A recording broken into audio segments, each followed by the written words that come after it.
professional. All right.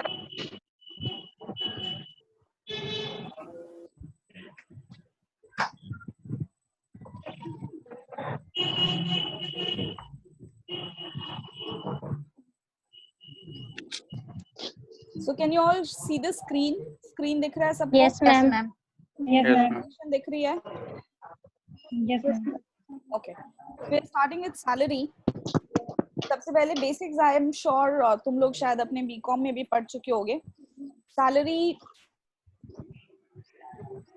Salary के under taxable amount कब आता है किसी का? जब भी कोई एम्प्लॉयर एम्प्लॉई रिलेशनशिप एग्जिस्ट करे between the pair and the paid. Okay. और कब कहते हैं कि एम्प्लॉयर एम्प्लॉई रिलेशनशिप एग्जिस्ट करता है? जब भी एक जने के काम पे दूसरे जना कोई भी कंट्रोल एक्सर्ट कर सके. कंट्रोल एक्सर्ट कर सके मतलब डायरेक्शंस दे सके किस तरीके से. तो जब आप डायरेक्शंस दे सको, उसके एक्शंस को कंट्रोल कर सको, then it is called as control over the method of doing the work of the other person. इस रिलेशनशिप को मास्टर सर्वेंट या प्रिंसिपल एजेंट रिलेशनशिप भी कहते हैं. सैलरी के अंदर कब कब कंप्यूटेबल होता है? जब भी पेयर और पेइंग के बीच में एम्प्लॉयर और एम्प्लॉई का रिलेशनशिप हो.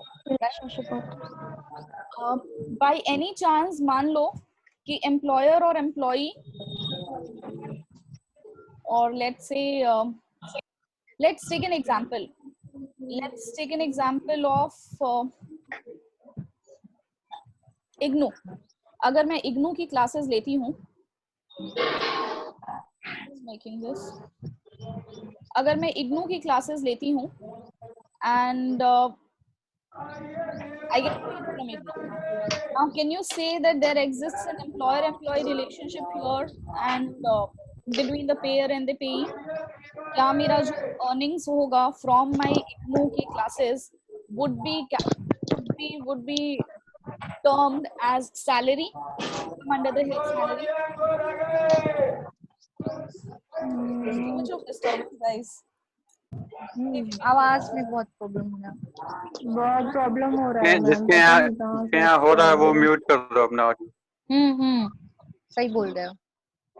जिसके यहाँ सब्जी बिक रहा है वो अपना माइक म्यूट कर दो भाई.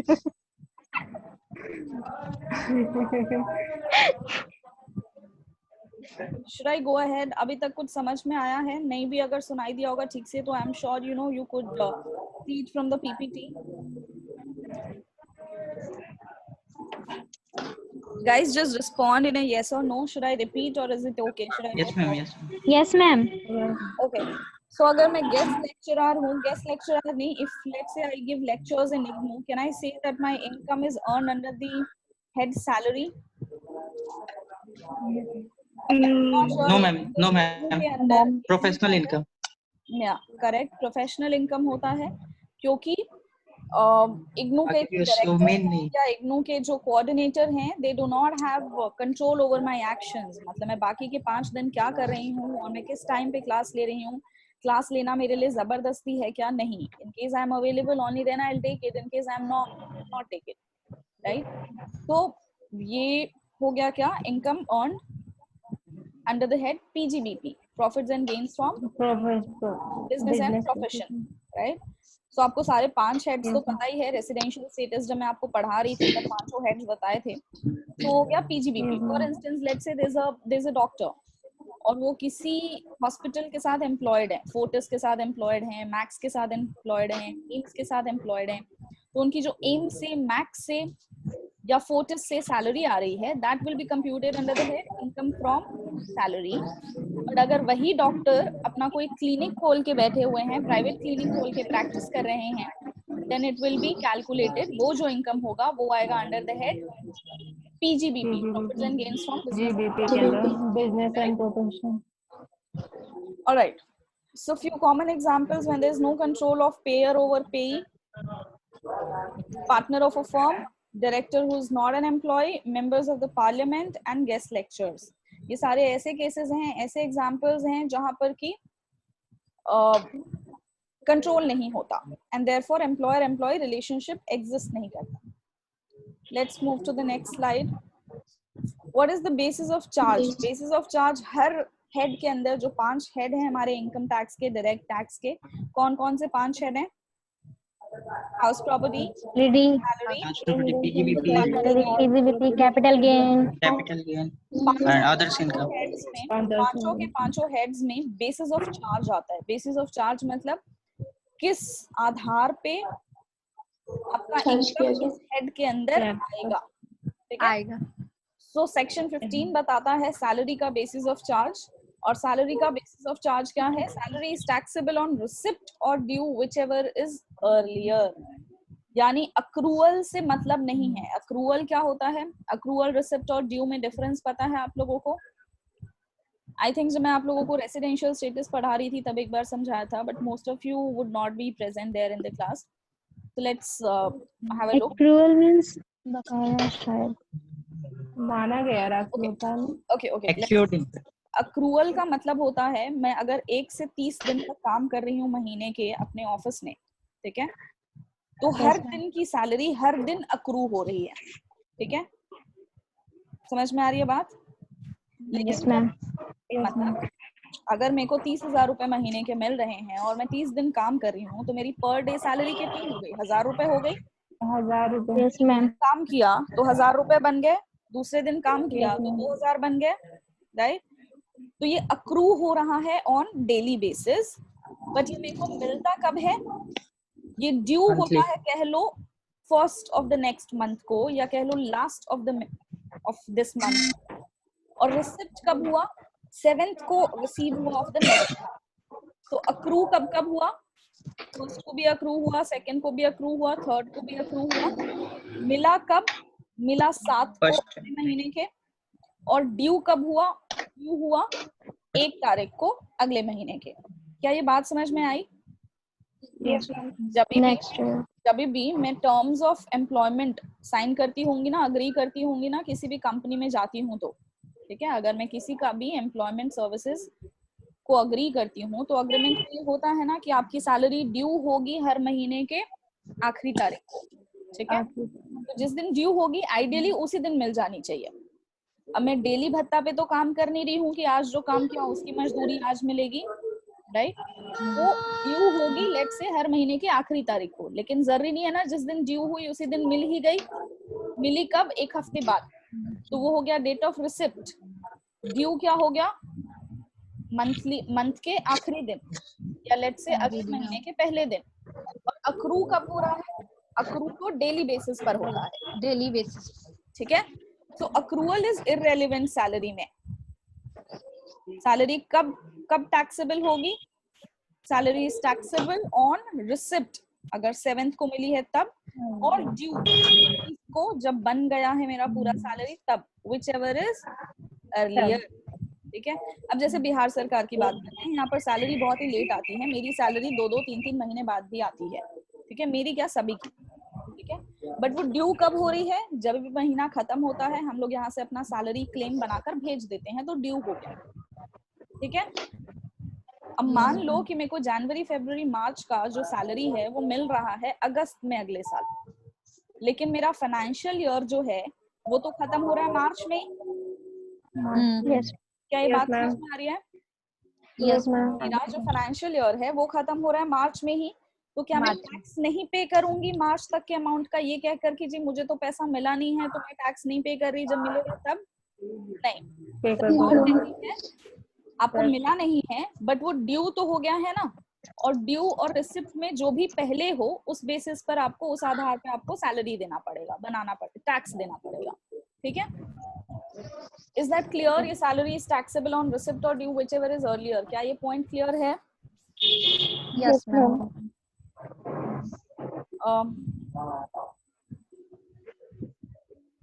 Okay, thank you for. Next. Time up होने वाला है मैम. हाँ, टाइम खत्म. अगर टाइम अप होने वाला हो तो आप लोग उसी आईडी और पासवर्ड से दोबारा ज्वाइन कर देना. ठीक है, मैं एक बार देख लेती हूँ कितने तुम लोग हो. Wait a second.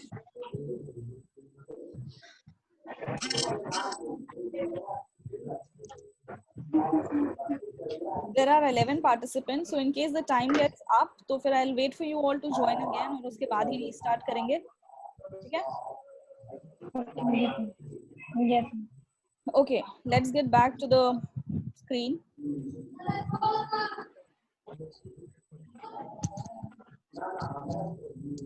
Screen दिख रहा है वापस से सबको? Yes, ma'am. Yes, ma'am. Yes, ma'am. Now basis of charge के अंदर कुछ points हैं, let's see.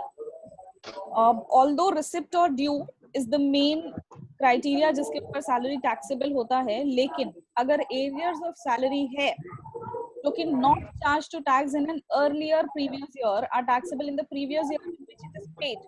What is this? That Arrears क्या होता है समझ में आता है आप लोगों को? आज में याद आया। Student arrears क्या होता है समझ में आता है, पता है?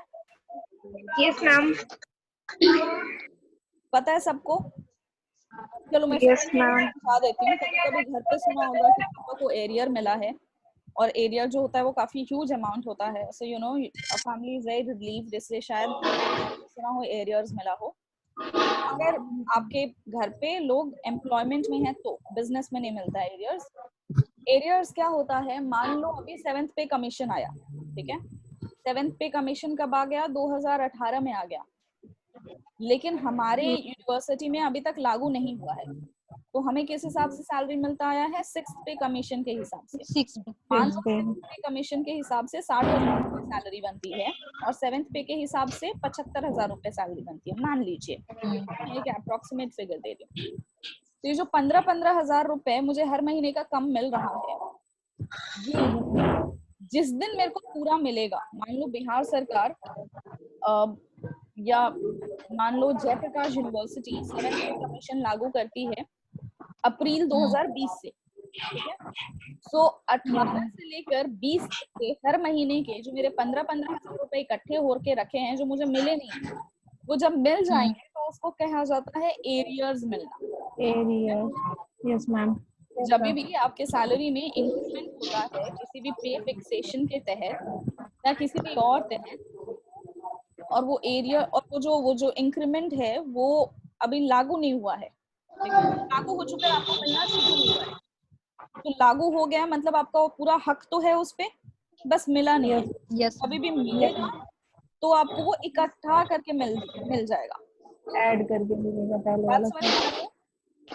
अब मार्च नहीं, अब मान लो 18 से लेकर जो मेरा हर महीने का 15,000 रुपए सैलरी बन रहा है, वो अगर मुझे अप्रैल 2020 में मिलता है, वो ड्यू तो कब का हो चुका? 2 साल पहले ही ड्यू हो गया था, कुछ 2 साल पहले, कुछ Yes, ma'am. हर महीने वो Yes, ड्यू ma'am. होता जा रहा था, लेकिन वो मुझे रिसीव कब हुआ है? 2 साल राइट? 2 साल बाद। क्या उसमें वो लॉजिक एप्लीकेबल हो सकता है? Salary is taxable on receipt or due whichever is earlier, जो basis of charge है, क्या ये एप्लीकेबल हो सकता है वहां पर कि जी मेरे हर महीने के 15,000 तो मिल नहीं रहे हैं, लेकिन मैं उस 15,000 पे हर महीने टैक्स देता जाऊंगा, कब तक? 2 साल तक। No, No, ma'am. ma'am. No, लागू ma'am. ही नहीं हुआ तो इसीलिए लागू हो चुका है, मिला नहीं है, ठीक है? मिला नहीं है, लागू हो चुका है। एरियर्स की बात हाँ, होती लागू हो चुका, मिला नहीं। है, इसलिए जब एरियर्स की बात होती है तो हम ड्यू नहीं देखते, हम रिसिप्ट के बेसिस पर जिस साल मुझे वो पैसा मिला है उसी साल में टैक्स दूंगा, ठीक है? क्या ये बात समझ में आई? However, Yes, ma'am. increment of salary not charged to tax in an earlier previous year are taxable in the previous year in which it is paid. जिस साल बनता था अगर उस साल पे किया तो जिस साल आपको वो पैसा मिल जाएगा आप उस साल पे कर देना, ठीक है? नेक्स्ट देखो, if any salary paid in advance, if any salary is paid in advance and is included in the total income of any previous year, it shall not be included again in the total income when the salary becomes due. ये case कब होता होगा? मान लीजिए ये private company employees के साथ होता होगा, गवर्नमेंट के साथ ऐसे केसेस नहीं अराइज करते। अब ये कब होता होगा? मान लीजिए मेरा फाइनेंशियल ईयर कब होता है? मार्च में ब्रेक होता है, मार्च में। मैंने मार्च में अप्रैल और मई का तनख्वाह एडवांस में ले लिया, मुझे कुछ भी जरूरत थी, ऑपरेशन कराना था, बच्चे का स्कूल फी देना था, for any grounds, let's say मैंने अपने एम्प्लॉयर को कन्विंस कर लिया कि आप मेरे को 2 महीने की सैलरी एडवांस में दे दीजिए, ठीक है। अब वो एडवांस सैलरी थी, उस पे क्या रूल लगेगा, रिसिप्ट और due which ever is earlier, ठीक है। तो जब मैंने उसको रिसीव कर लिया पिछले साल में मार्च में, मैं उस पे टैक्स भी तभी दे चुका हूँगा। अब अगर मैंने उस टाइम पे टैक्स दे दिया है तो नेक्स्ट ईयर जब वो ड्यू हो रहा है तब टैक्स देने की जरूरत नहीं है। सिंपल कॉन्सेप्ट है, आई गेस पढ़ के ही समझ में आ जाएगा ये आप लोगों को। Any salary, bonus, etc. by whatever name at all received by a partner from the firm shall not be regarded as salary. आप लोग सब पार्टनरशिप एक्ट 1932 पढ़ चुके हो, 12th क्लास में पूरे पार्टनरशिप, राइट। तो तुम लोगों को पता होगा पार्टनरशिप डीड के अंदर कुछ बेसिक लॉज थे जिसमें सैलरी ऑफ पार्टनर, बहुत सारे क्वेश्चंस में तुम्हें सैलरी ऑफ पार्टनर का अमाउंट भी मिलता होगा, right. Can you hear me, guys? Yes, ma'am. Yes, ma'am. The questions that you must have solved Partnership Act में, उसमें salary, partner salary क्या होगा? Salary. That's a lot of. Sanjana अपना mute करो।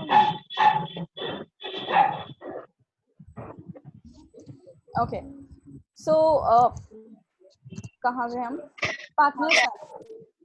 अब अगर पार्टनर्स की सैलरी मिल रही है तो just because it is named as salary doesn't mean कि उसको चार्ज किया जाएगा under the head income from salary, क्योंकि हम पिछले स्लाइड में पढ़ चुके थे कि पार्टनर ऑफ अ फर्म जो है ये कुछ ऐसे एग्जांपल्स में आता है जहां पेयर का पेई पे कोई कंट्रोल नहीं है, तो भले ही उसका नाम है पार्टनर सैलरी बट वो सैलरी नहीं है, ठीक है। क्योंकि पार्टनरशिप फॉर्म के अंदर किसी भी पार्टनर के एक्शंस को दूसरे पार्टनर्स नहीं कंट्रोल कर सकते, so it is not an employer employee relationship, and when there is no employer employee relationship तो वो जो अमाउंट है वो सैलरी में नहीं आएगा, even if it is named as salary it does not form a part of salary, ठीक है। Am I clear here? क्या ये क्लियर है? Can I move to the next slide? Yes, ma'am. अब हम बात करते हैं सैलरी का जो टॉपिक होगा। आई एम श्योर तुम लोग सब उसको सॉल्व कर चुके होंगे, questions you must have come across question solve किया होगा अपने ग्रेजुएशन लेवल में, तो तुम्हें पता होगा कि सैलरी के क्वेश्चंस में कैसे कैसे अमाउंट्स आते थे या कैसे कैसे आइटम्स आते थे, पर्टिकुलर्स आते थे, ओके। सो वो जो आइटम्स हैं, वो जो अमाउंट्स हैं, वो क्या क्या कहलाते हैं, मतलब एक सैलरी जब किसी को मिलती है तो सैलरी में बहुत सारे बेनिफिट्स मिलते हैं, ठीक है। किस टाइप की चीजें होती हैं जो सैलरी का पार्ट फॉर्म करती हैं? एक तो होता है बेसिक पे, ठीक है, जो मैंने यहाँ पर नहीं लिखा हुआ है, सबको पता होगा या ग्रेड पे पता होगा, कभी सुना होगा लोगों का इतना बेसिक है, ठीक है। सो ग्रेड पे हम एक अलग से करेंगे टॉपिक, बट अभी हम देखते हैं कि बेसिक पे या ग्रेड पे के अलावा सैलरी के अंदर और क्या क्या चीजें होती हैं जो लोगों को मिल मिलाकर दी जाती हैं, ठीक है। सबसे पहले होता है रिटायरमेंट बेनिफिट्स। 3 हिस्सों में पढ़ते हैं हम इसको। सबसे पहला होता है रिटायरमेंट बेनिफिट। रिटायरमेंट बेनिफिट्स कितने टाइप की होती हैं? रिटायरमेंट बेनिफिट्स के अंदर आता है पेंशन। पेंशन कब मिलता है लोगों को? पेंशन मिलता है जब वो रिटायर करते हैं। ग्रेचुइटी, ये सारी ही चीजें रादर रिटायरमेंट से रिलेटेड है, बट इवन देन ग्रेचुइटी। अब ग्रेचुइटी क्या होता है? तुम लोगों ने लॉ में पढ़ा होगा शायद। ग्रेचुइटी होता है वो अमाउंट जो आपके कंपनी से वफादारी के लिए आपको दी जाती है, ठीक है। तो आप रिटायर हो रहे हैं या आप कंपनी छोड़ रहे हैं, अगर आपने एक लंबे अरसे तक कंपनी में अपना सहयोग दिया है, अपने कॉन्ट्रीब्यूशंस दिए हैं, उनको अपनी लॉयल्टी दी है, तो आपको ग्रेचुइटी मिलता है, ठीक है। अब ग्रेचुइटी एक ऐसी चीज है जो जरूरी नहीं है कि कंपल्सरली आपको दी ही जाए। अगर आपने उस कंपनी में सिर्फ 1 से 1.5 साल या 2 साल काम किया है तो जरूरी नहीं है कि आपको ग्रेचुइटी मिलेगा, बिकॉज वहां आप लॉयल्टी पे स्टैंड नहीं करते, ठीक है। या आपने किसी भी तरह का कंपनी के साथ फ्रॉड किया, कंपनी ने आपको निकाला नहीं है, बट वो आपको ग्रेचुइटी नहीं, बिकॉज ग्रेचुइटी इज समथिंग जो रिटायरमेंट पे या कंपनी छोड़ने पर आपकी लॉयल्टी, आपके कॉन्ट्रीब्यूशंस के लिए आप इतने लंबे तक इस कंपनी से जुड़े रहे, इसलिए आपको एक लमसम ह्यूज अमाउंट दिया जाता है। लमसम मतलब इकट्ठे, ठीक है। Yes ma'am. हाँ, लीव सैलरी। लीव सैलरी क्या होता है? तुम सबने सुना होगा, अगर तुम्हारे मम्मी पापा छुट्टी या का। कोई यस जॉब में है तो कि वो लोग ना छुट्टी बचाते हैं, सुना है कभी? और छुट्टी यस के मैम, टाइप्स Yes. उसका मिलता है। CL, CL, sick leave, right. So medical leave बचाने का ज्यादा फल नहीं होता है। CL जो है वो भी लोग यूज कर लेते हैं। एक होता है EL, CL is casual leave, casual leave तो आप कैजुअली ले सकते हैं कभी भी। The third type of leave usually is called EL. EL होता है earned leave, EARNED, ठीक है, earned leave. I will just connect my iPad or maybe in a while. Okay, earned leave. अब earned leave क्या होता है? जिसका नाम ही है कमाया हुआ leave, earned, EARNED, ठीक है, कमाया हुआ। So earned leave क्या होता है? अर्न्ड लीव आपको मिलता तो है, मान लीजिए साल का 6, 7, 12, 15, 20, बट ये जो छुट्टी है ये आप ले भी सकते हैं और बचा भी सकते हैं। आप ले रहे हैं तो कोई बात नहीं, लेकिन अगर आप बचा रहे हैं इसको तो ये छुट्टी आपकी रिटायरमेंट तक जुड़ती जाती है, इकट्ठा होती जाती है कि आपने कितने अर्न्ड लीव बचाए हैं। सुनील कौन है? Sunil Kumar wants to get admitted. कोई नहीं। चलो नेवर माइंड। सो हम क्या बात कर रहे थे? Earn leaves. अब अर्न लीव्स क्या होती हैं? जो आप इकट्ठा करते जाते हैं रिटायरमेंट तक, और उसके बाद जाकर आप कहीं उसको इनकैश करा सकते हैं। तो आप अपनी छुट्टियों को रिटायरमेंट के पॉइंट ऑफ टाइम के टाइम पे इनकैश करा सकते हो। That's called as earned leave. So जो अर्न्ड लीव है, आपने कितना अपना छुट्टी बचाया है और इकट्ठा किया है, उसको भी आप इनकैश करके रिटायरमेंट के टाइम पे पैसा ले सकते हो, जो लोगों का काफी ह्यूज अमाउंट ऑफ मनी हो जाता है, ठीक है। सो ये भी एक तरह का है। Next is provident fund. Provident fund क्या होता है? सबने सुना होगा। प्रोविडेंट फंड के ऊपर हम अलग से एक टॉपिक करेंगे, तब इसको डिटेल में करेंगे। PF होता है वो पैसा जो आपकी हर साल सैलरी से कटता है। कटता है, हर साल नहीं, हर महीने। हर महीने कटता जाता है। और जितना अमाउंट आपकी सैलरी से कट रहा है उतना ही अमाउंट आपका एम्प्लॉयर कटवा के आपके PF के अकाउंट में जमा करता है, ठीक है। और ये पैसा आपको कब मिलता है? रिटायरमेंट के टाइम पे, रिटायरमेंट के टाइम पे रिटायरमेंट से कुछ साल पहले तक आप इसको कुछ पोर्शंस में, कुछ परसेंटेज में विड्रॉ भी कर सकते हैं। Next is what? Retrenchment compensation. Retrenchment और ये कॉम्पनसेशन है, माइंड यू। रिट्रेंचमेंट का क्या मतलब होता है? रिट्रेंचमेंट का मतलब होता है निकालना, छाटनी करना। तो अगर आपको निकाला गया है तो आपको कॉम्पनसेट किया जाएगा, राइट। अगर आपको निकाला गया है तो आपको कॉम्पनसेट किया जाएगा। That's called as retrenchment compensation, ठीक है। तो ये हर किसी को नहीं मिलता, मतलब रिटायरमेंट पे नहीं मिलेगा ये, but in case you are you are forced to leave, अगर आपको जबरदस्ती निकाला जा रहा है तो फिर। Next is what? Compensation on VRS। ये भी कॉम्पनसेट करना है किस चीज पर? VRS। VRS I am sure most of you को पता होगा, वॉलंटरी रिटायरमेंट स्कीम। हाँ, voluntary retirement scheme, golden handshake scheme भी जिसको कहा जाता है, जहाँ पर कि एम्प्लॉयर जो है वो एम्प्लॉय को, जहाँ एम्प्लॉय खुद वॉलंटियर करता है कि मैं कंपनी से अब रिटायरमेंट से करूंगा। हालांकि रिटायरमेंट को अभी काफी टाइम बाकी है, बट वो फिर भी समय से पहले रिटायर होना चाहता है तो उसको कॉम्पनसेट किया जाता है, ठीक है। That's called as compensation on VRS। So हालांकि आपने रिटायरमेंट के अंदर ये 6 पॉइंट्स दिए हुए हैं, बट हम मेनली पढ़ेंगे pension, gratuity, salary and PF। Retrenchment compensation और कॉम्पनसेशन का क्वेश्चन जनरली नहीं आता है, ठीक है, बिकॉज VRS तो अब है भी नहीं, हटा ही दिया गया है ऑलमोस्ट। और रिट्रेंचमेंट कॉम्पनसेशन भी यूजुअली अकर नहीं करता है।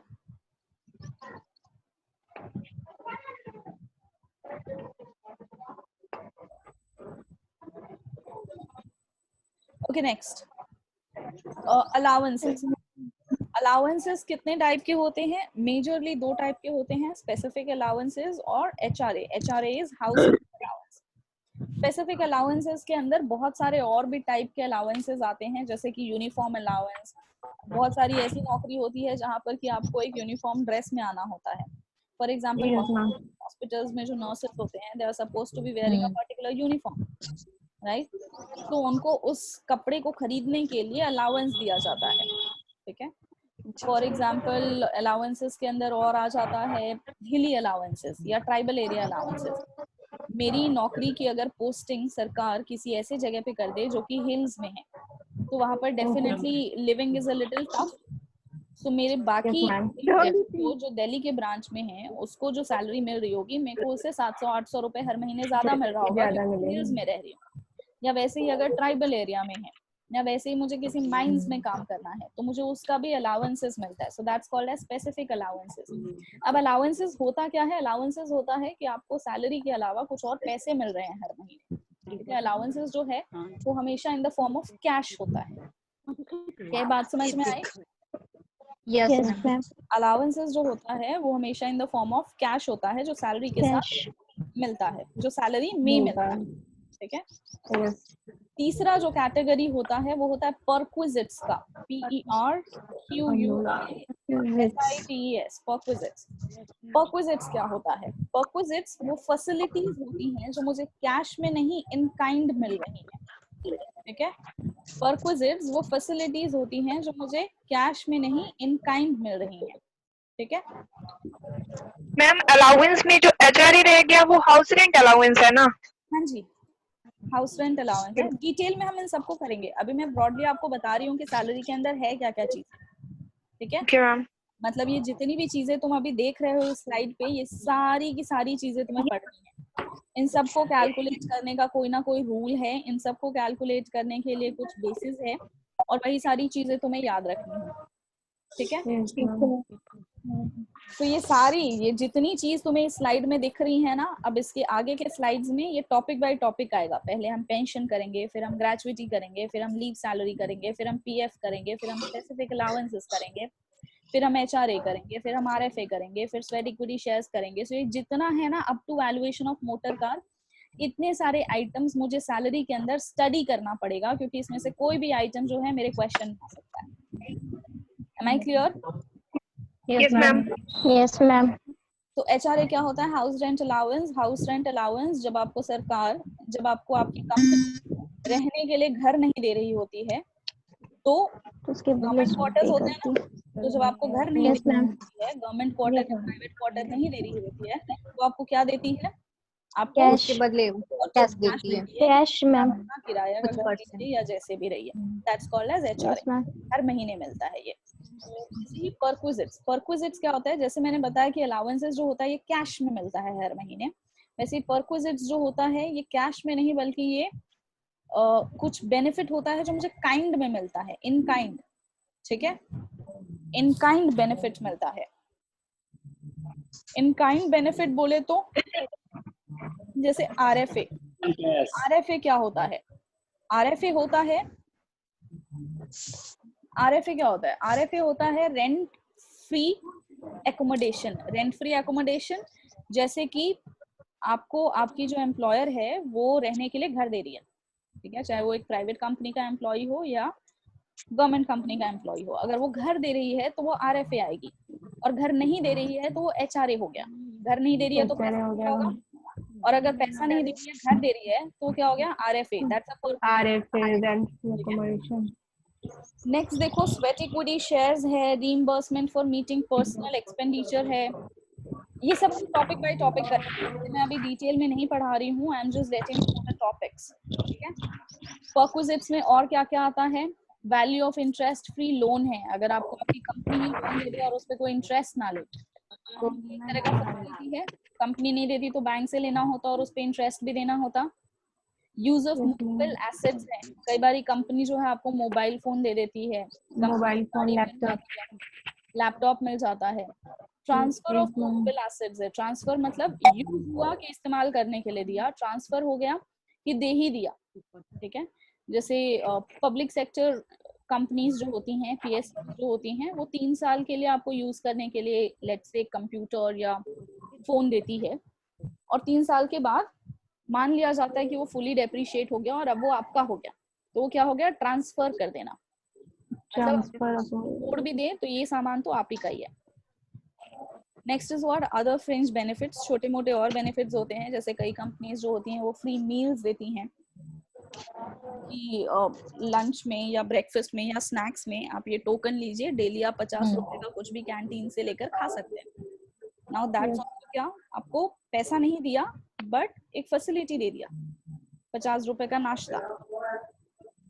फिर है क्या, LTC, लीव ट्रैवल कंसेशन, आपने सुना होगा, जहाँ पूरी फैमिली आपको घूमने का पैसा देती है company. Medical perquisite, medical perquisite क्या होता है, स्पेसिफिक अलाउंसेस में अगर आपकी कंपनी जो है आपको कैश दे रही है, आपको कैश दे रही है आपका या आपके परिवार का मेडिकल ट्रीटमेंट करवाने का, तो वो अलाउंसेस हो जाएगा। लेकिन अगर आपकी कंपनी कैश नहीं दे रही है बट कुछ हॉस्पिटल्स के नाम दे दिए कि आप इन 4 हॉस्पिटल्स में चले जाना अपना आई कार्ड लेकर और आपका इलाज फ्री होगा, तो क्या हो गया, फैसिलिटी हो गया, परक्विजिट हो गया, that's called as medical perquisite. Medical sweeper, gardener, watchman, अगर आपको ये सब कुछ मिल रहा है, जैसे IAS को मिलता है या जो जजेस होते हैं उनको मिलता है ना, तो ये सब भी क्या है, पैसा नहीं दिया बट फैसिलिटी दे दिया।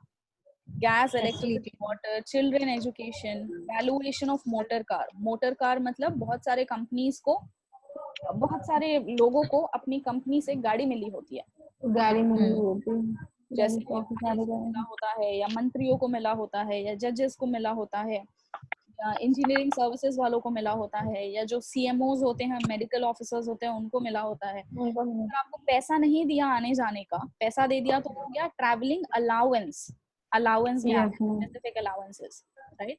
बट अगर गाड़ी दे दी तो क्या हो गया, पैसा नहीं दिया है, वो फैसिलिटी हो गई, परक्विजिट फैसिलिटी हो गई। क्लियर? क्या आप तुम्हें ये समझ में आया कि सैलरी के अंदर आती क्या क्या चीजें? Yes ma'am.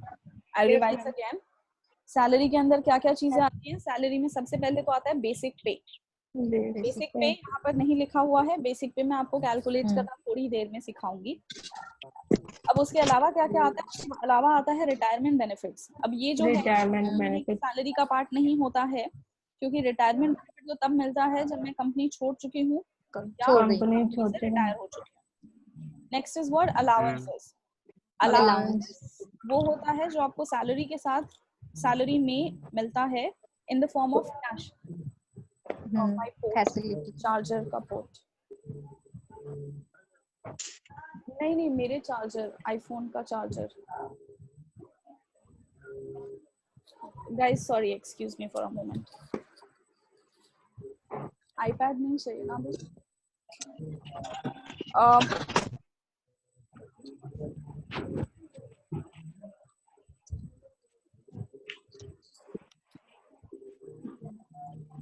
या सो इसका password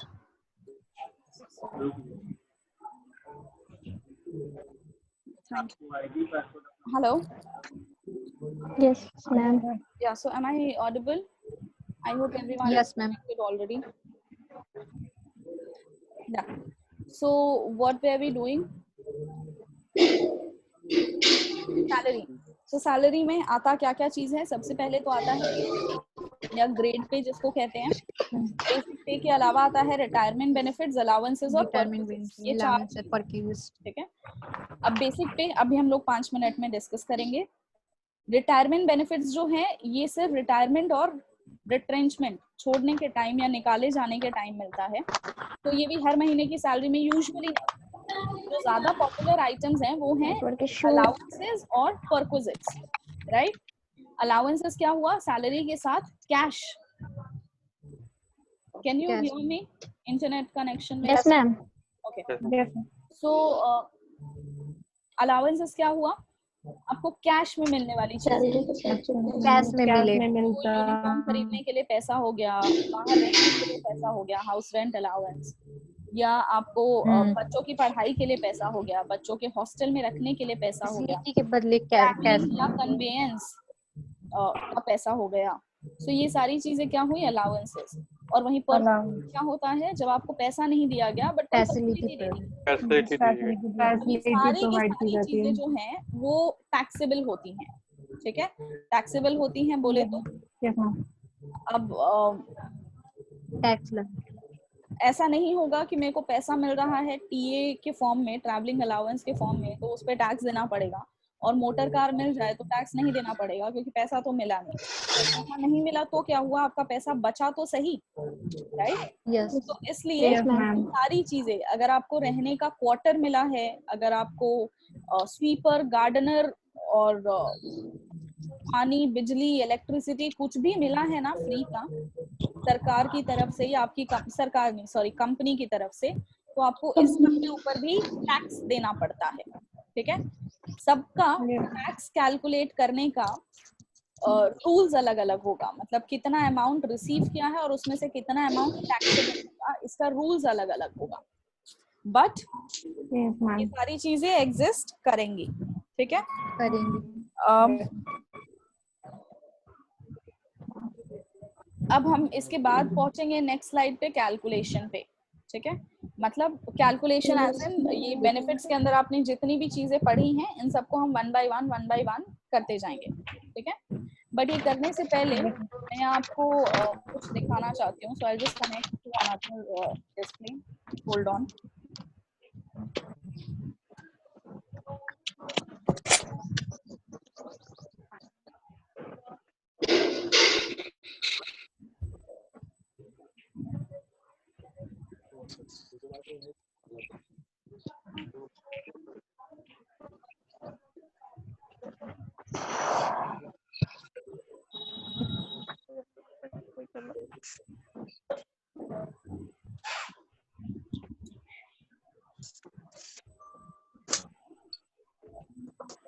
Okay, so can you see the screen? दिख रहा है ना? Yes yes ma'am. अच्छा, तो हम सबसे पहले क्या करने जा रहे थे, मैं आपको बताने जा रही थी कि इतने आइटम्स जो हमने पढ़े हैं करीब 20-28, इसमें सारी चीजें जो हैं उनका टैक्सेबल पोर्शन का रूल अलग अलग है, ठीक है। तो यहाँ पर ना अब कुछ चीजें आएंगी, फॉर एग्जाम्पल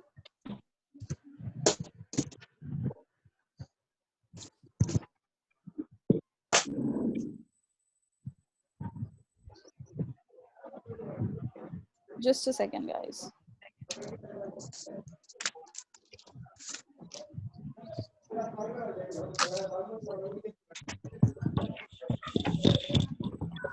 यहाँ पर ना अब इसके बाद जब भी हम क्वेश्चन सॉल्व करेंगे तो ये 28 जो आपने चीजें पढ़ी हैं इसके अंदर एक कॉन्सेप्ट हमेशा याद रखना कि मेरे को पैसा मिला कुछ भी हो सकता है, दैट इज रिसीव्ड, राइट। उसके अंदर मुझे ये देखना होगा कि एग्जेम्प्ट कितना है।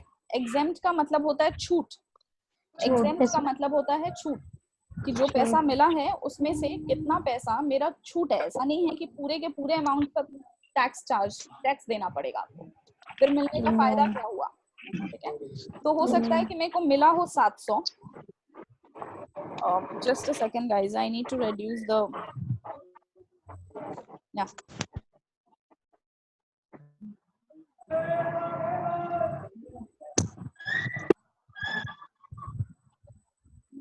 ओके। तो हो सकता है कि मेरे को मिला है 700, जिसमें से 400 रुपए की मेरे को छूट है, मतलब ये 400 रुपए का फैसिलिटी आपको आमतौर पे दिया जा सकता है। तो जो मेरा टैक्सेबल होगा वो कितना हो जाएगा, 300। So always remember that there are these three concepts. What are the three concepts? Some amount, जैसे मान लो मुझे टीए का मिला है, ट्रैवलिंग अलाउंस का मिला है, हर महीने का 6,000 रुपए, 6,000 रुपए पर मंथ मिला है, ठीक है। ये क्या है, ये रिसीव्ड अमाउंट है, ये रिसीव्ड अमाउंट है। और उसके अलावा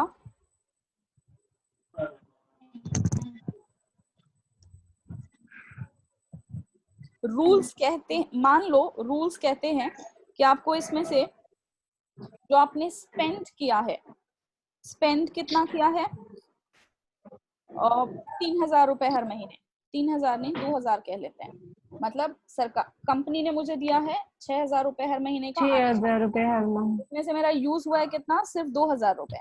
2,000 रुपए। तो कह लेते हैं एग्जेम्प्ट का रूल ये है कि रिसीव्ड और spent which ever is less.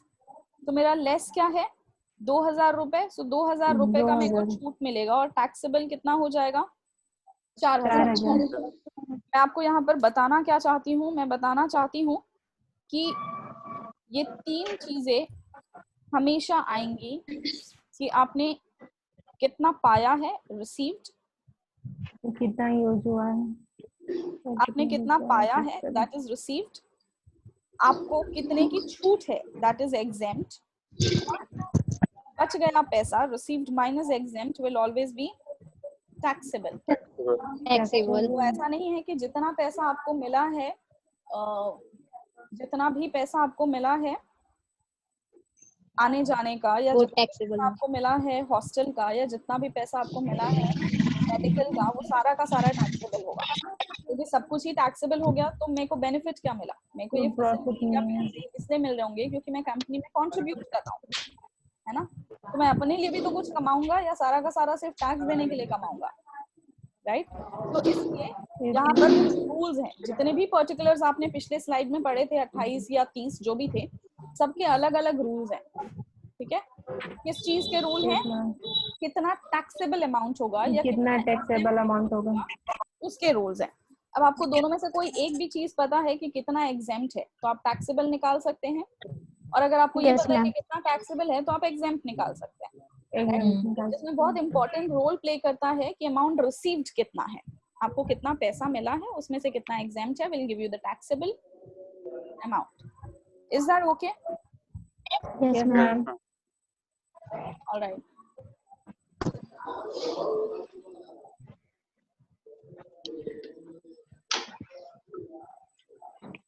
Now मेरी स्लाइड में जो नेक्स्ट पोर्शन आ रहा था दैट वाज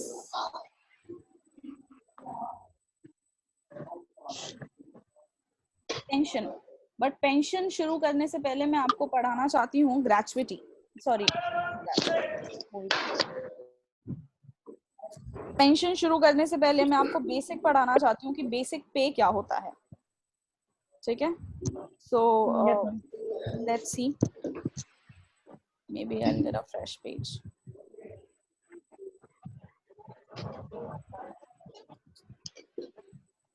बेसिक पे क्या होता है, आपको ना क्वेश्चन में ऐसा दिखेगा कि mister X is employed with a company, let's say ABC limited company, जहां उनका ग्रेड पे है 400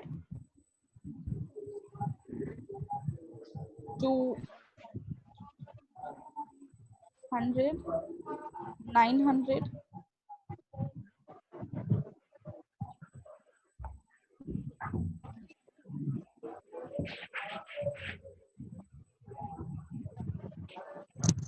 ओके मान लेते हैं ऐसा एक क्वेश्चन है जिसमें मिस्टर एक्स का ये ग्रेड पे दिया हुआ है।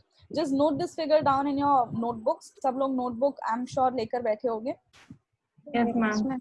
मान लो मैं आपको बहुत बेसिक कैलकुलेशन करा रही हूँ, इतना छोटा होगा नहीं, बट ये सिर्फ समझाने के लिए करा रही हूँ कि क्वेश्चन में दिया हुआ है कि मिस्टर एक्स जो कंपनी के साथ एम्प्लॉयड है उनका ग्रेड पे ये है क्या, 400, 100, 900, 400 एंड देन 2300। इसका मतलब क्या है कि मिस्टर एक्स ने अगर कंपनी ज्वाइन किया है 2007-8 में, 7-8 में नहीं, हम इसको और प्रिसाइजली ले लेते हैं। मिस्टर एक्स की डेट ऑफ ज्वाइनिंग कंपनी में क्या है, मिस्टर एक्स की डेट ऑफ ज्वाइनिंग जो है कंपनी में वो है 7 जुलाई 2007, ठीक है। तो ये जो ग्रेड पे होता है ना, ये आपके ज्वाइनिंग डेट पे हर साल, आपके ज्वाइनिंग डेट पर हर साल बढ़ता है, ठीक है। और किस हिसाब से इंक्रीमेंट, और किस हिसाब से बढ़ता है, let's look at the calculation. 7 जुलाई 2007 को इनका सैलरी कितना होगा, 400 कर दिया हुआ है, ठीक है। Yes. उसके बाद ये हर साल 100 ऐड होता जाएगा। कब तक? जब तक ये 900 ना पहुंच जाए। 900 ना पहुंचे। यानी 7 जुलाई 2008 को इनकी सैलरी कितनी हो जाएगी? 500 रुपए। ठीक है। अब इनको 2008 के जुलाई, अगस्त, सितंबर, अक्टूबर, नवंबर, दिसंबर, जनवरी, फरवरी, मार्च 2009, फिर 2009 का ही अप्रैल, मई, जून तक इनको कितना मिलेगा? 500 रुपए हर महीने मिलेगा। फिर इनकी सैलरी अगले साल के जुलाई 7 से कितनी बढ़ जाएगी? 100 रुपए और बढ़ जाएगी। कब तक बढ़ती जाएगी? जब तक कि ये 900 नहीं पहुंचे। 900 तक ना पहुंचे। I'm just deleting this slide. जब तक कि ये 2009 में आई थिंक 600 था ना? यस मैम, 2009 में 600, 2012 में 10 में 900 रुपए हो गए, 2012 में होगा। 2012 में 2012 में 900 900 हो गया। अब जो मेरी ओरिजिनल स्लाइड थी उसमें 900 के बाद एक हाइफन देकर फिर से था क्या? 200 रुपए। अब 200 रुपए 200 होगा कब तक? जब तक कि वो 2300 ना हो जाए। 300 ना। राइट। Yes ma'am. क्या ये समझ में आ रहा है? Yes ma'am. So that's called as basic pay और the grade pay. So हालांकि basic pay जो होता है usually question में ना directly दिया होता है। directly दिया होता है बोले तो दे रखा होगा कि मिस्टर X की जो सैलरी है वो अप्रैल 2009 तक 43,600 है एंड उसके बाद मई से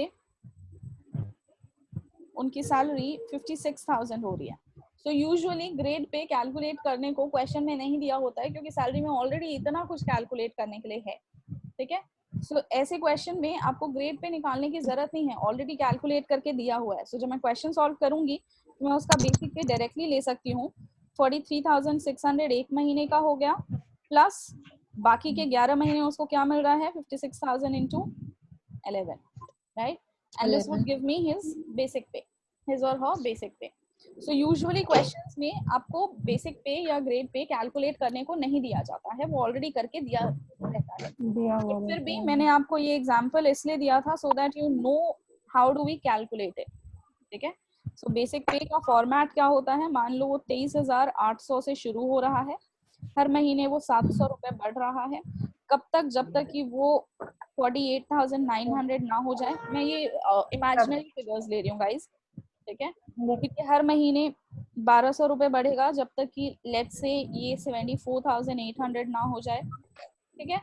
फिर ये हर महीने लेट्स से 1600 रुपए बढ़ेगा जब तक ये 1,06,500 ना हो जाए, 600 ना हो जाए। तो दैट्स हाउ बेसिक पे अगर आपको ऐसे करके कभी दिखता है तो इसका मतलब है कि ये क्या है? ये हर साल के इंक्रीमेंट को कैलकुलेट करने का तरीका बताया गया है। Is that okay? है सबको? आमतौर पे सैलरी के क्वेश्चन में ये कैलकुलेशन नहीं दी जाती है क्योंकि there is already so much to be calculated. Am I clear? Can I move? Basic pay समझ में आ गया? बेसिक पे समझ में आ गया सबको? Yes, ma'am. Okay, so then we'll move to pension.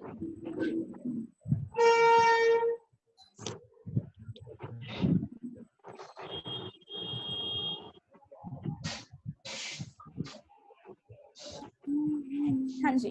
सो अब हम पहुंच रहे हैं इस पे, इस बेनिफिट्स टॉपिक के अंदर जितनी भी चीजें दी हुई हैं from pension salary till valuation of motor car, ये जितनी आइटम्स हैं हम सबको वन बाय वन करते जाएंगे।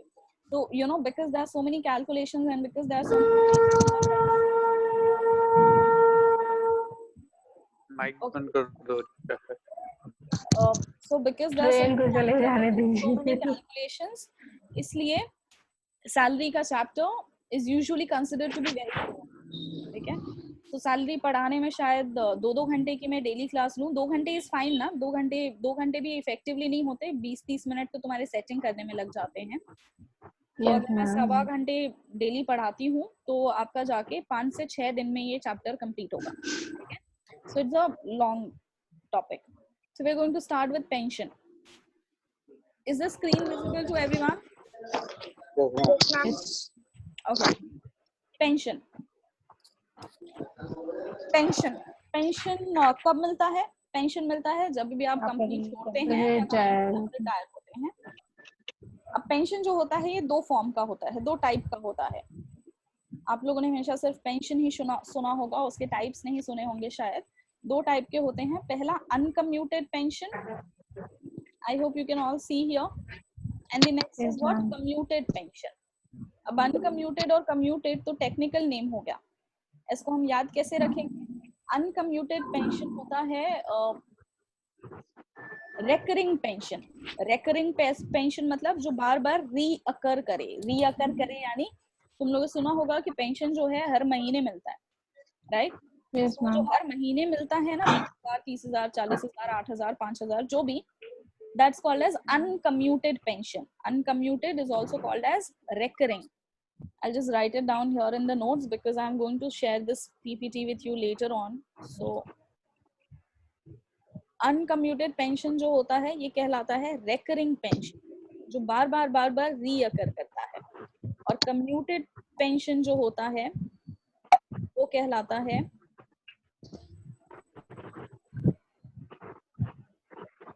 Lump sum pension. लमसम पेंशन क्या होता है? जब भी रिटायर करता है कोई तो पेंशन का कुछ अमाउंट उनको इकट्ठा भी दिया जाता है। सुना है नहीं सुना? Yes ma'am. Yes ma'am. Retire किया तो उसको 10 लाख रुपए मिले। वो जो 10 लाख रुपए मिले वो किस चीज के हैं? हो सकता है उसमें से 2 लाख रुपए कम्यूटेड पेंशन का वो हिस्सा जो लमसम इकट्ठे दिया जाता है, 3 लाख रुपए उसमें ग्रेचुइटी का हो, 2-3 लाख रुपए उसमें पीएफ का हो, और बाकी जो रिमेनिंग अमाउंट हो सकता है उसके सैलरी का हो, लीव सैलरी का हो। तो आमतौर पे जब कोई रिटायर करता है और हम सुनते हैं कि फलाना इंसान रिटायर किया और उनको इतने रुपए मिले हैं, सो दैट रिटायरमेंट बेनिफिट, वो रिटायर करने पर जो बेनिफिट मिला, पैसा मिला है, that's all together a part of lot of payments. ठीक है, वो कौन से पेमेंट्स होते हैं? वो पेमेंट्स होते हैं मेरे ग्रेचुइटी के, पेंशन के, पीएफ के, सैलरी के, राइट? सो पेंशन जो होता है वो हर महीने ही नहीं मिलता है बल्कि इकट्ठा करके एक साथ में मिलता है। क्या ये सिर्फ रिटायरमेंट के ही टाइम पर मिलता है? नहीं, इसके अलावा भी मिलता है। कब मिलता है? अगर मान लो पेंशन के बाद मुझे किसी कोई मेडिकल इमरजेंसी पड़ती है, या रिटायरमेंट के बाद मुझे किसी भी और तरह की इमरजेंसी पड़ती है, बच्चे को बाहर भेजना है या किसी की शादी करनी है घर में, तो मैं जो हर महीने का मेरे को थोड़ा पेंशन मिलता है ना, 8,000, 5,000, जो भी मिलता है, 20,000, मैं उसका एक हिस्सा इकट्ठे विड्रॉ कर सकती हूँ। ठीक है, क्या ये बात समझ में आ रही है? मैं उसका एक तो मैम उसको लोन बोला जाएगा ना? लोन की नहीं, उसको लोन नहीं कहते हैं, बट वो एक साथ नहीं मिलेगा। मान लीजिए मेरी पेंशन कितनी आ रही है हर महीने की? 20,000 आ रही है, ठीक है? Yes ma'am. चाहूँ कि मैं वो पूरा का पूरा पैसा अगले 2 साल का विड्रॉ कर लूं या अगले 10 साल का विड्रॉ कर लूं, तो पेंशन देने वाले बेवकूफ तो है नहीं, जितना बनता है वो उतना देने में आपको परेशान कर देते हैं, तो बाकी 10 साल यस मैम, राइट? तो उसके भी रूल्स हैं कि आपका पहले मेडिकल फिटनेस देखा जाएगा कि आप 10 साल जीने लायक भी हो के नहीं। आप तो हमारा पेंशन लेकर सरकार का पैसा लेकर चले गए या पेंशन लेकर चले गए, but then you are not alive, so there is no point. Pension तो तभी तक मिलता है ना till the time you are alive, and in case you are not alive तो आपके जो भी लिविंग स्पाउस हो, आपका जो भी लिविंग पार्टनर हो, उसको उसका आधा हिस्सा या जो भी मिलता है, आधा हिस्सा। तो इसलिए ऐसा नहीं है कि आपके मर्जी के ऊपर है मैं अगले 10 साल का पेंशन हर महीने का एक साथ उठा लूं, जी नहीं।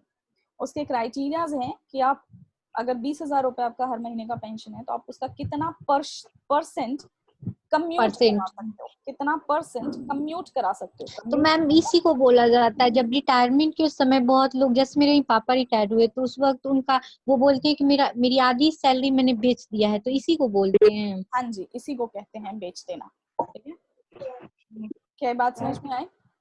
अब जब वो आपके आने वाले महीनों का या सालों का पेंशन इकट्ठा करके दे रहे हैं तो उसके रूल्स हैं। क्या रूल्स हैं? एक तो ये रूल है कि कितना परसेंट आपको इकट्ठा दिया जा सकता है, पूरा का पूरा नहीं मिलेगा। दूसरा ये रूल है कि कितने सालों का पेंशन इकट्ठा करके दिया जा सकता है। ऐसा नहीं अगले 10 साल, 20 साल, 50 साल का ले लो, क्योंकि you never know whether you are going to live for that long और नॉट। ठीक है, क्या ये बात क्लियर है? Yes ma'am. तो कम्यूटेड पेंशन समझ में आ रही है? Commuted Yes, ma'am. पेंशन है, पेंशन का वो हिस्सा है जो इकट्ठे मैंने विड्रॉ कर दिया, इकट्ठे मिले। ठीक है, इकट्ठे मिला, चाहे वो रिटायरमेंट के टाइम मिला या रिटायरमेंट के बाद मैंने ले लिया, जो भी जरूरत। और अगर ले लिया तो फिर हर महीने का जो पेंशन है, जो रिकरिंग पेंशन है, जो अनकम्यूटेड पेंशन है, वो कम कम मिलेगा। कितना कम मिलेगा? मिल गई। जितना मैं इकट्ठा ले चुकी हूँ। जैसे अभी नीना बता रही थी कि उन्होंने अपना पेंशन बेच दिया, महीने का आधा पेंशन बेच दिया, तो अब पेंशन कितनी हो जाएगी? आधी आधी ही मिलेगी हर महीने। आधी यस मिली। मैम। राइट। अब देखते हैं पेंशन जो होता है, अगर वो अनकम्यूटेड है यानी रिकरिंग है, यानी हर महीने मिलने वाला है, तो ये हर महीने मिलने वाला पेंशन जो है ये फुल्ली टैक्सेबल होता है, मतलब इस पर टैक्स देना होता है, ठीक है, लगता है ये फुल्ली टैक्सेबल होता है। वहीं अगर कम्यूटेड पेंशन है, लमसम पैसा जो मैंने इकट्ठे मिला है मेरे को पेंशन का, अगर आप गवर्नमेंट एम्प्लॉय हैं तो आपका ये पैसा फुल्ली एग्जेम्प्ट है, मतलब इसका 1 रुपए पर भी आपको टैक्स नहीं देना पड़ेगा। ये बात समझ में आ रही है? मैंने आपको बताया था कि कम्यूटेड पेंशन आमतौर पे कब कब मिलता है? जब आप रिटायर करते हो सबसे पहले, तो रिटायरमेंट के दिन जो आपको 10 लाख मिले, उसमें से मान लो कि 2-2.5 लाख रुपए आपके कम्यूटेड पेंशन का था। Commuted pension. अब अगर आप सरकारी नौकरी से रिटायर हुए हैं तो उस 2.5 लाख पे आपको 1 रुपए का भी टैक्स नहीं भरना पड़ेगा। नहीं। वही आप एबीसी कंपनी से, जो कि एक प्राइवेट कंपनी है, उससे रिटायर किए हैं, तो आपके उस 2.5 लाख पे आपको टैक्स देना पड़ेगा। क्या ये बात क्लियर है? Yes ma'am. तो अगर आपको हर महीने का पेंशन मिल रहा है तो आप चाहे सरकारी हो या गैर सरकारी हो, आपको उस पैसे पर टैक्स देना ही देना पड़ेगा। पर अगर वो लमसम जो टैक्स पेंशन मिल रहा है, अगर आप सरकारी तो नहीं देना पड़ेगा, तो वो आपके लिए फुल्ली छूट है। और अगर आप नॉन गवर्नमेंट एम्प्लॉय हैं तो टैक्सेबल है। अब वो किस तरह से टैक्सेबल है, कितना पोर्शन टैक्सेबल होगा वो कैलकुलेट करने का स्टेप है। स्टेप 1 क्या है? पहले तो calculate commuted value of 100% pension. अब देखो यहाँ पर तो ये थियोरेटिकल है, बट आगे के 3 स्लाइड्स में मैंने 3-4 क्वेश्चंस दिए हैं, तो तुम सीख जाओगे कि इसका मतलब क्या है। Calculate commuted value of 100% pension. क्या बात समझ में आ रही है? No ma'am. Okay, let me try to connect the iPad.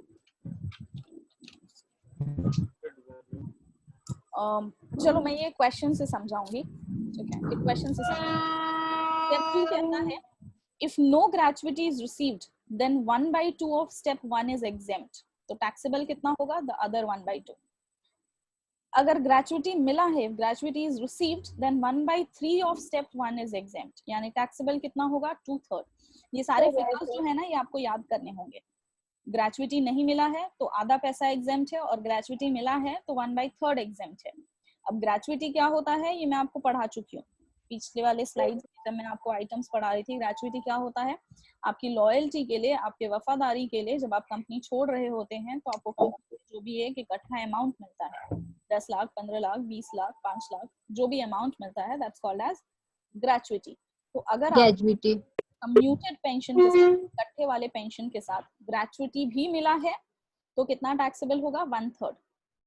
1/3 of what? 1/3 of what? Commuted value of 100% pension, ठीक है? और अगर ग्रेचुइटी नहीं मिला है तो कितना टैक्सेबल होगा? हाफ एग्जेम्प्ट है और half taxable. 1/2। Am I clear? Next slide पे चले, कुछ क्वेश्चंस देखें ताकि इस पे ज्यादा क्लैरिटी मिले तुम लोगों को। Yes ma'am. Okay, let's look at the question. Question पढ़ो सब लोग।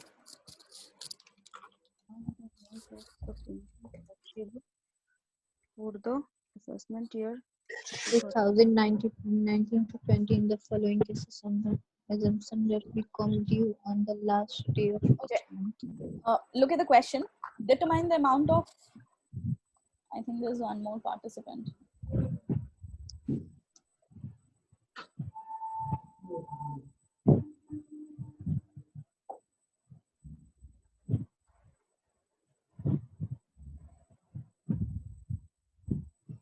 All right. So determine the amount of pension taxable for the assessment year 2019 in the following cases on the assumption that it becomes due on the last day of each month. Each month.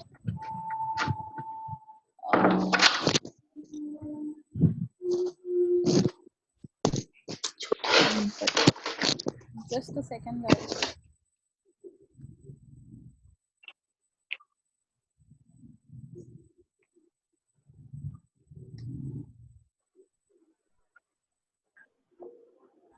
So, determine the amount of pension taxable for the assessment year 2019-20 in the following cases on the assumption that it becomes due on the last day of each month. हर महीने के आखिरी दिन पे due हो रहा है. अब देखते हैं पहला केस क्या है. X receives ₹8,250 per month as pension from the central government during the previous year 2018-19. क्या ये टैक्सेबल होगा? नहीं होगा. नहीं होगा. होगा क्योंकि ये रेकरिंग है. ये रेकरिंग है निहारिका. रेकरिंग पेंशन जो है वो सभी के लिए टैक्सेबल. पीछे वाला slide. Yes ma'am, yes ma'am. Uncommuted pension. Uncommuted pension है ये सभी के लिए टैक्सेबल है. सभी के लिए फुली टैक्सेबल होगा. नॉन गवर्नमेंट एम्प्लॉय हो. सो आंसर क्वेश्चन नंबर 1 का फर्स्ट क्वेश्चन का आंसर क्या होगा? It is fully taxable. Fully taxable. Yes ma'am.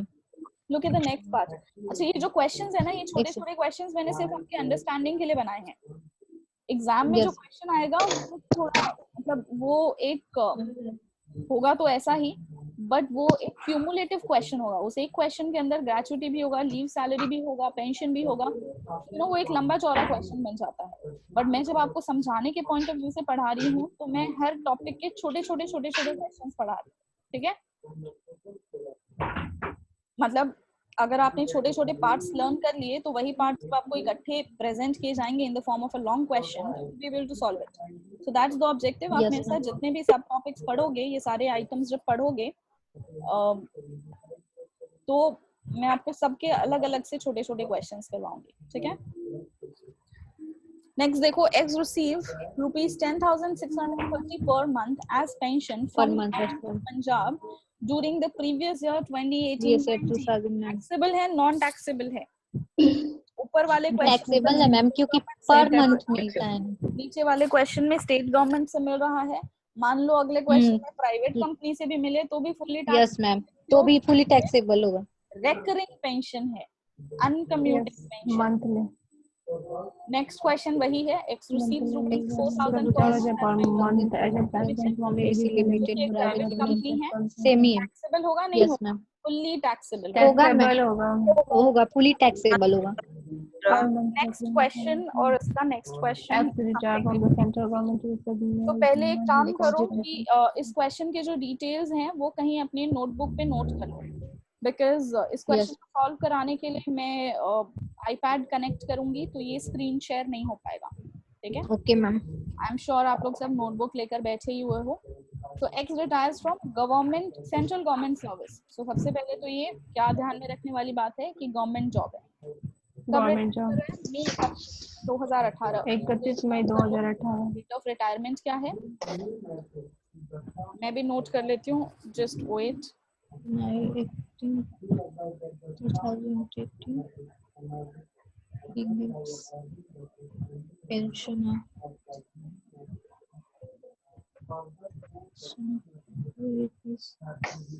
900 per month.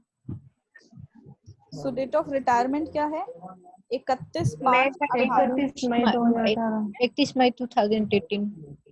He gets pension of ₹900 per month. 900 per month. November 30, 2018. ठीक है.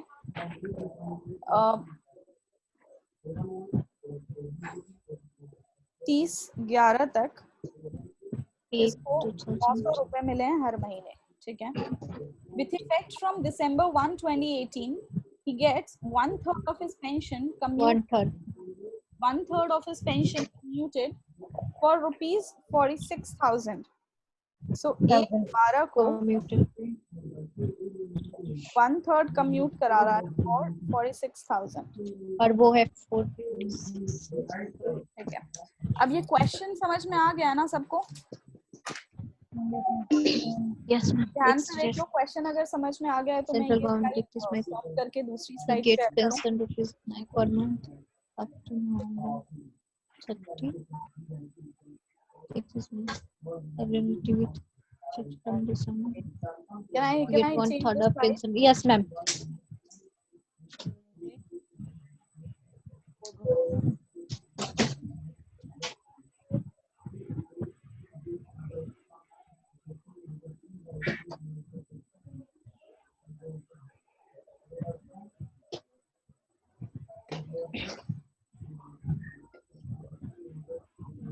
Okay, ये था पर्टिकुलर्स जो मैंने नोट डाउन किया था, Yes ma'am. जिसके हिसाब से डेट ऑफ रिटायरमेंट था 31 मई का। 31 मई। Yes ma'am. इसमें ये 900 रुपए हर महीने ले रहा है, किस फॉर्म में? 30 नाम अनकम्यूटेड, ये पेंशन के फॉर्म में है ना? अब हर ऐसे क्वेश्चन ध्यान रखना कि मेरा पहला ऑब्जेक्टिव क्या होना चाहिए। सबसे पहले मुझे कैलकुलेट करना चाहिए अनकम्यूटेड पेंशन। तो अगर यस मैम। पूछा जाए कि इसमें कितना टैक्सेबल है, तो मेरे को पता है अनकम्यूटेड पेंशन तो हमेशा ही टैक्सेबल होता है, right? Yes ma'am.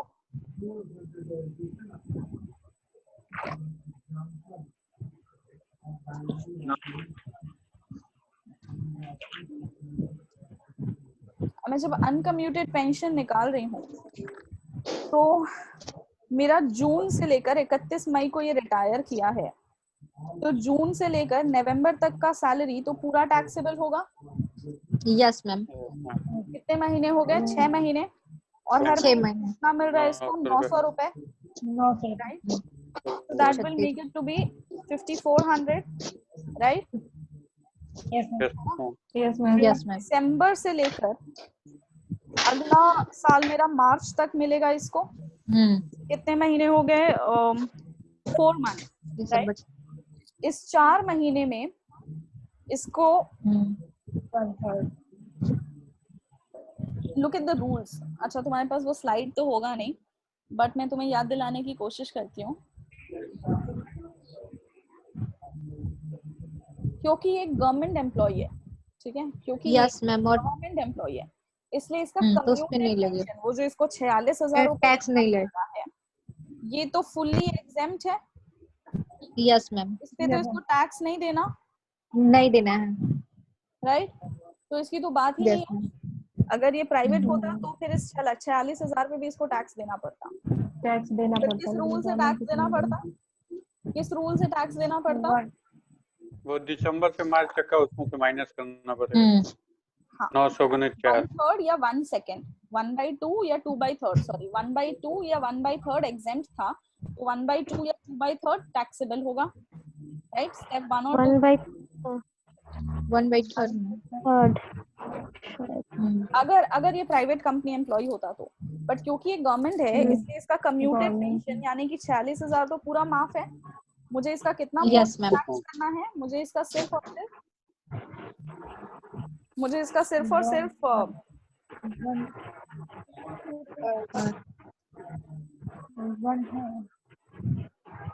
Uncommuted pension tax करना है। अब ध्यान से देखो, can I take the next slide? इतना तुम लोगों ने नोट कर लिया है? Yes ma'am. नोट कर लिया, मैं नेक्स्ट स्लाइड ले लूं? ये रिमूव हो जाएगा तो। Yes ma'am. इस क्वेश्चन में 1/3 कम्यूटेड पेंशन है तो 2/3 अनकम्यूटेड पेंशन होगा।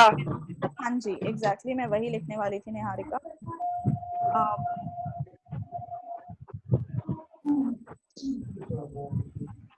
लेट्स सी, पिछले वाले पेज पे जहाँ मैंने अपने पार्टिकल्स नोट डाउन किए थे, आप लोगों ने भी कर रखे होंगे आई एम श्योर, उसके हिसाब से ये 1 दिसंबर को कम्यूट करवा रहा है। कितना कम्यूट करा रहा है? अपना 1/3 कम्यूट करा रहा है। कितने के लिए? 46,000 के लिए। 46। मतलब कितना इसने नहीं कम्यूट कराया है? 2/3 है, तो इसको अभी भी मिलेगा। He'll still be receiving, right?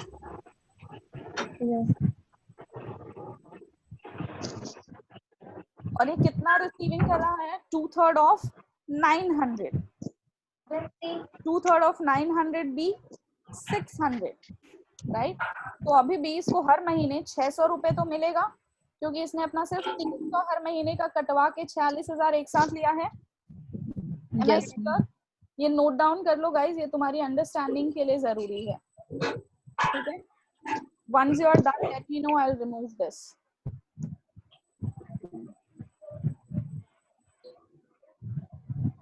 Can I remove this? Yes, ma'am.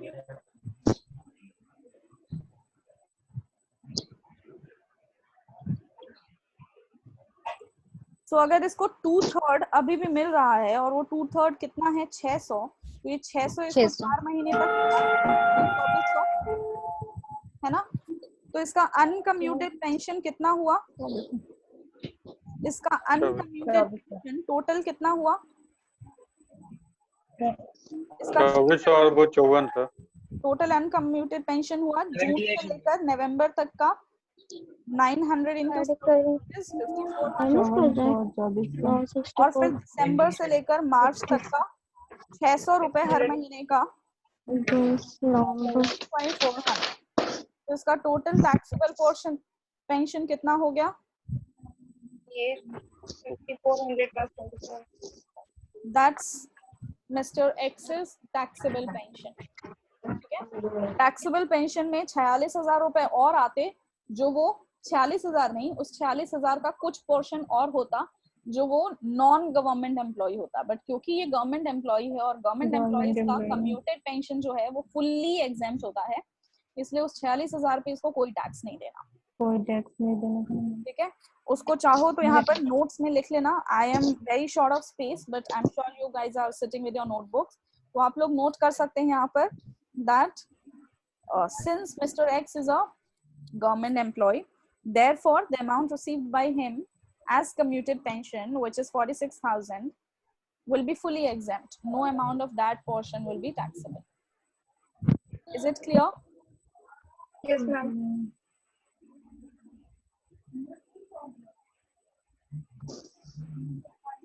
Can I remove the screen? Yes, ma'am. Yes, ma'am.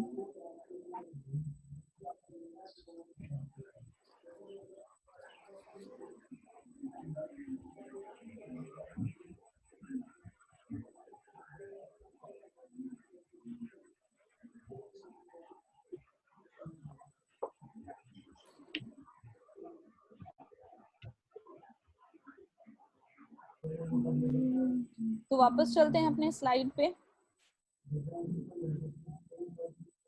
सो हमने 4 क्वेश्चंस कर लिए, this is the last question. I would want you guys to you know try and solve this on your own. एक बारी कोशिश करना इसको खुद से सॉल्व करने की, मैं हिंट दे देती हूँ। इस क्वेश्चन के भी पर्टिकुलर्स नोट कर लो please.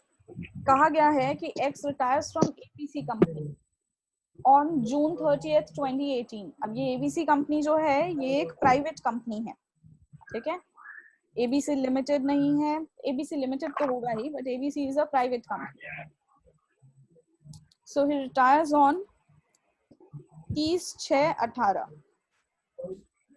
he gets pension of rupees 2,000 per month up to January 31, 2019।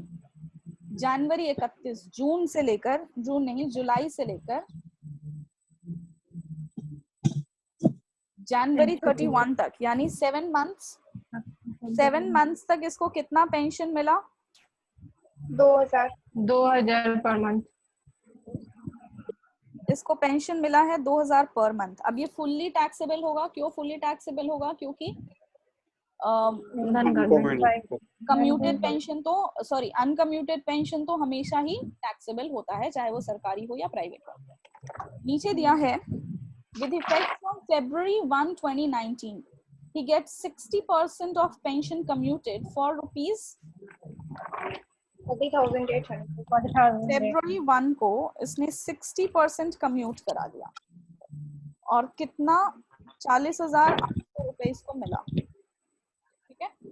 Does it make any difference if he gets gratuity also? मतलब पहले क्वेश्चन में इसको ग्रेचुइटी नहीं मिल रहा है और दूसरे पोर्शन में इसको ग्रेचुइटी मिल रहा है, ठीक है।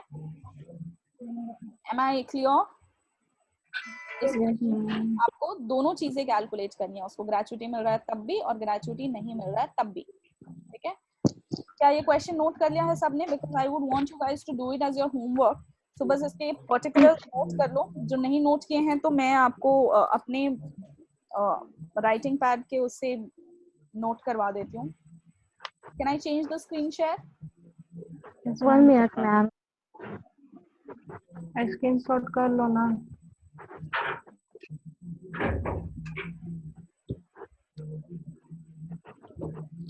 यस मैम, रिमूव कर दीजिए।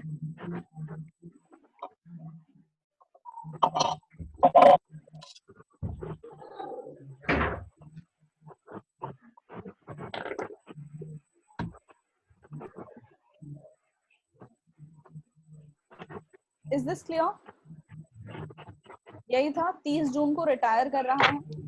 अब जुलाई से लेकर जनवरी 31 तक यानी 7 महीने तक इसको 2000 रुपए पर मंथ मिले हैं, और फरवरी 1 से इसको 60% पेंशन इसने कम्यूट करा लिया 40,800 में, है ना? क्या निकालना है? इसको ग्रेचुइटी मिल रहा है तब इसका कितना टैक्सेबल होगा, और इसको ग्रेचुइटी नहीं मिल रहा है तब इसका कितना टैक्सेबल होगा। Is that clear? Yes ma'am. अब मैं ये स्लाइड हटाऊं और दूसरे पेज पे जाऊं? Yes yes ma'am.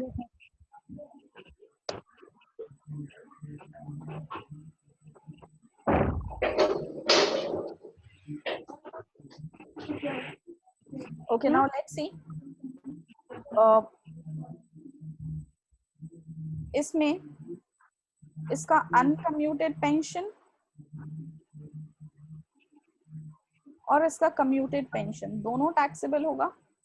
अनकम्यूटेड तो सबका ही टैक्सेबल होता है, पिछले क्वेश्चन में भी हमने टैक्स निकाला था। कम्यूटेड इसलिए टैक्सेबल होगा क्योंकि ये प्राइवेट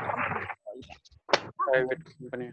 अब अनकम्यूटेड कैसे निकालना है? जैसा तुमने पिछले क्वेश्चन का निकाला था, जिसमें इसमें 7 महीने का कितना मिल रहा था इसको हर महीने?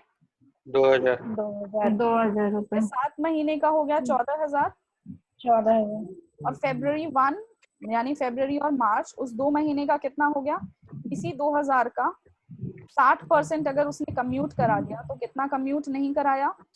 40%, यानी 8,800 रुपए अभी भी ले रहा होगा। 1600, 15,600 तो टैक्सेबल है ही है।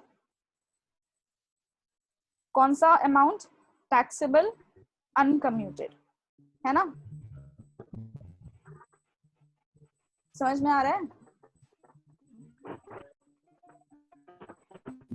हाँ जी बच्चों, पिछले क्वेश्चन में भी यही किया था।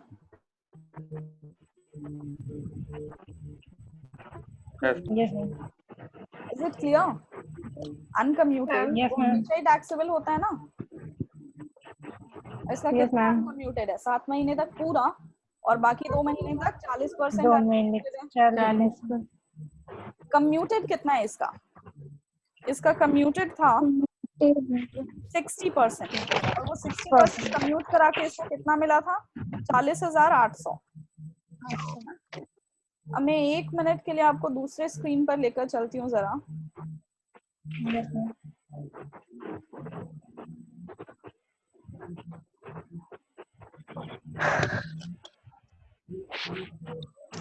यहाँ इस पॉइंट को ध्यान से देखो, कम्यूटेड पेंशन और एक नॉन गवर्नमेंट एम्प्लॉय है, यही है ना? Commuted pension non government employ, उसका टैक्सेबिलिटी कैसे था?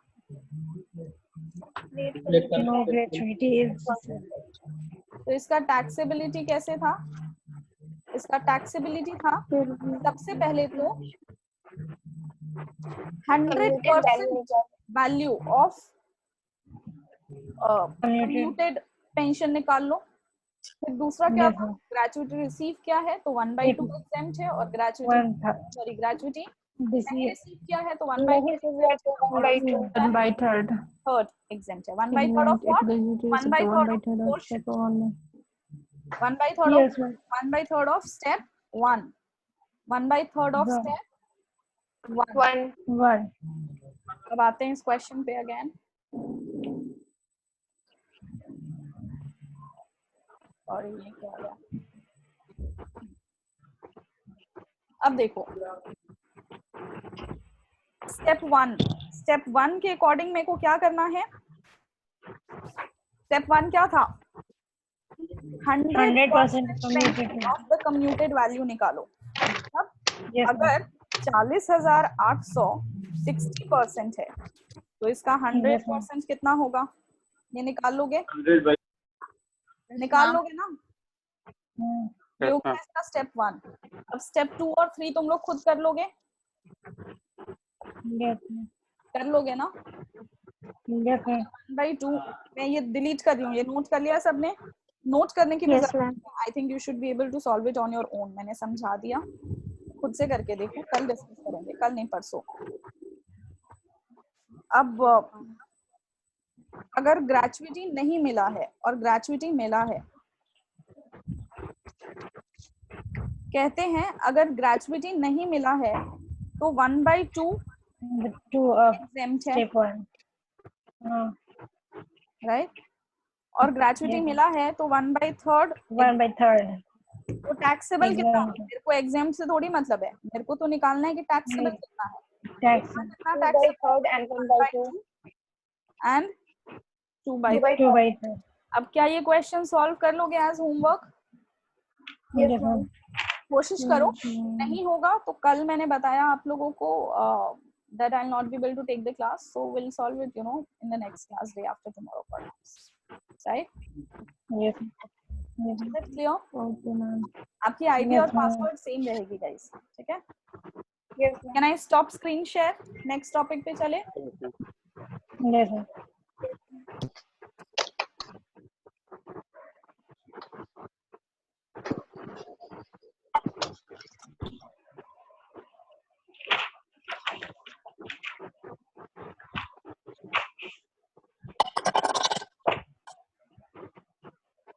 ओके, सो इसी के साथ आपका सैलरी का आज क्या क्या पोर्शन हो गया?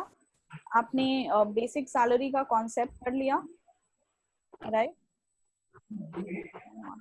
Yes ma'am. आप लोगों को स्क्रीन दिख रहा है गाइस? Yes, ma'am. दिख रहा है ना? ठीक है।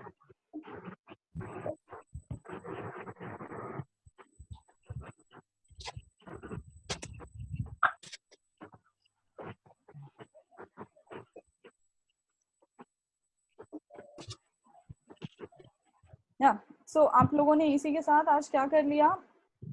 Will just start from the beginning again. आपने इंट्रोडक्शन पढ़ लिया, बेसिस ऑफ चार्ज पढ़ लिया, सैलरी के कंटेंट पढ़ने हैं, क्या क्या पर्टिकुलर्स पढ़ना है, जिसमें ब्रॉडली 3 टाइप के होते हैं: retirement benefits, allowances,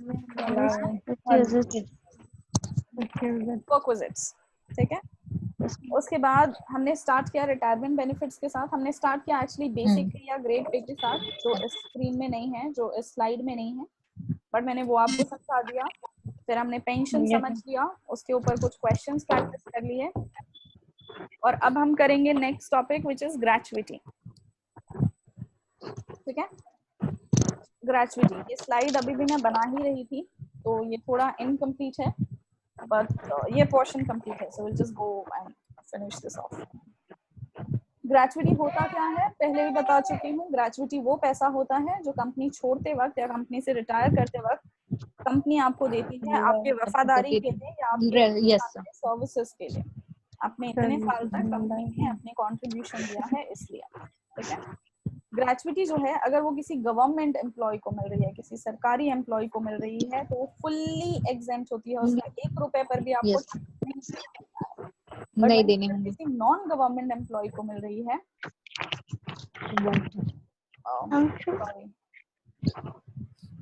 sorry guys, there is a bit mistake here, ये स्लाइड नहीं होगी।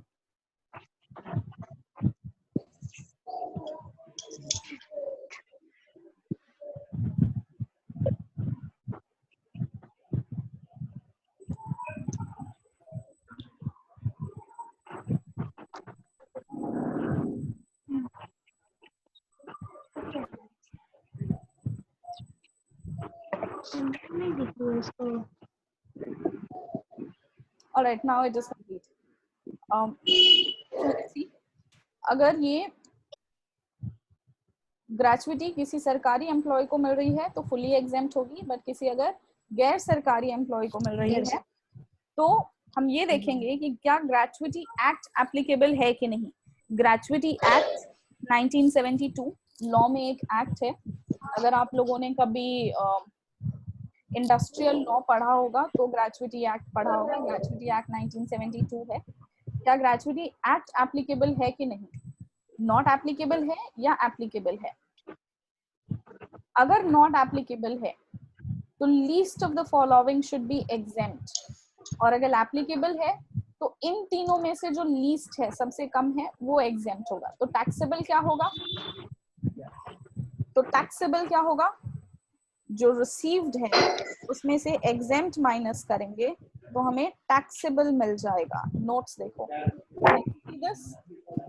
यहाँ पे रिसीव्ड माइनस रूल क्या बताता है, ग्रेचुइटी निकालने का रूल बताता है कि इन तीनों में से जो भी सबसे कम होगा वो माफ है।